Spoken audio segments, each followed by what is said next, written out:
Hi folks, this is part 2 of our steam vacuum attachment before you use it, our introduction video so to speak. I just want to explain the pros and cons of having this before you decide to buy it.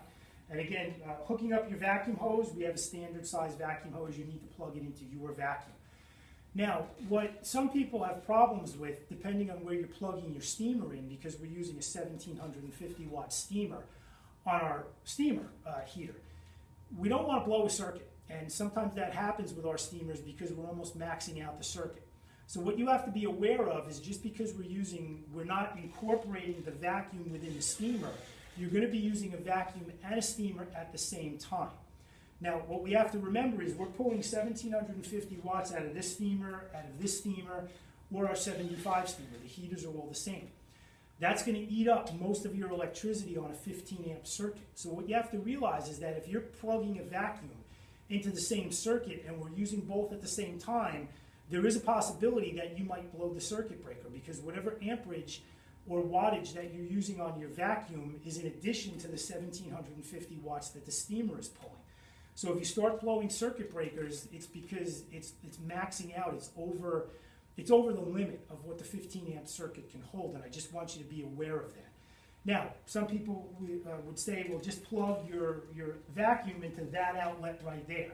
Okay, so if we plugged our outlet into that outlet right there, you plug your vacuum cord into that, and we plug our steamer cord into this one right here, that doesn't help, because as you can see, these two are interconnected. They're on the same circuit. The wire runs parallel to each other, so these two outlets are on the same circuit. They're taking the same amount of electricity. So even if we plugged our vacuum into that outlet and we plug our steamer into this outlet, we're still on the same outlet. So you have to know your electric requirements. If you're in a shop, you want to know what your circuit is running. You want not to run anything else, because your chances are you're going to blow the circuit. If you're working inside your home, there's a good chance you're going to blow the circuit breaker because there's too many amps and too many watts pulling on the same circuit. So before you buy this and before you start blowing circuit breakers, we just want to make you aware of that. Now, the other thing we want to make you aware of before you buy this is, does it act as a true extractor, and do you really need it? Now again, we've always had the question of people asking me, which should I buy? Should I buy a steamer or should I buy an extractor? And do you really want to have both? Do you really need both? And which machine would you buy if you needed just one? And obviously my recommendation would be to buy the steamer. But now that we've developed this tool, this kind of gives you the best of both worlds. But if this can operate as a true extractor, if you have the 125 injection machine. With the 125 injection, now you're mixing whatever chemical you want in the injection tank. That gets mixed in with the steam. It makes it extremely hot. That's going to get very wet, and it's going to operate as a true extractor. Now, if you just have the 100 machine, or if you have the 75 machine, it's going to work well, but it's not going to work quite as well as if you had true injection. Now, in that instance, you can spray cleaner, pre-cleaner on the surface, which we still recommend if you have a dirty carpet, a dirty floor mat, a dirty seat. You can brush it first, you can brush it second, but if you're looking to get the ground and dirt out, this is a good way to do it.